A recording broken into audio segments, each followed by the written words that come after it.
கோவிலுடைய கல் போலவே இருக்கு. கோவிலுடைய கல்லா இல்லை ஆவுடையா? ஆவுடையோடைய சதுர ஆவுடை மாதிரி இருக்குது தானே, அதனுடைய ஒரு பாகம் மாதிரி இருக்குது. நம்ம ஏதோ ஒரு காட்டுக்குள்ளே இருக்கிற மாதிரி இருக்குங்க. ஆனால் இது காடு கிடையாது.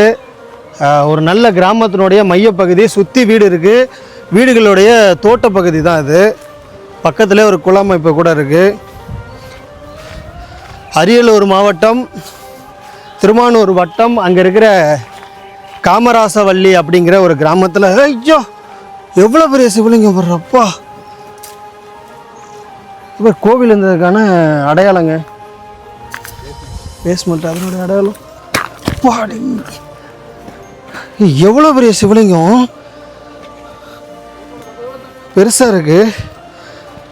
ருத்ரபாகம் ஏதோ இப்போ புதுசாக வச்ச மாதிரி இருக்கு பாரு. எவ்வளோ அடி? 1 2 3 பா, சுமாராக 4.5 அடி இருக்குங்க.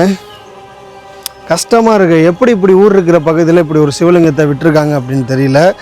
இது என்ன நிலையில் இருந்தாலும் பரவாயில்ல, இது யாரோட இடத்துல இருந்தாலும் பரவாயில்ல, அவங்களுடைய உரிய அனுமதியோட ஊர் ஒப்புதலோட கூடிய விரைவில் ஒரு நல்ல திருப்பணியை பண்ணுவாங்க. எவ்வளோ பெருசு பாருங்கள். இங்கே பாருங்கள்,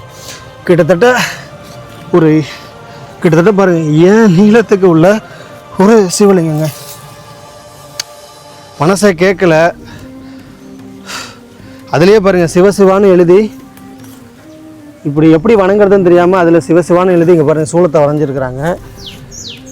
இறைவா, இந்த திருப்பணியை பண்ணுறதுக்கு நீங்களும் சரி இவரும் சரி முழு மனதார ஒரு ஒத்துழைப்பு கிடச்சி பண்ணியே தீரணுங்க.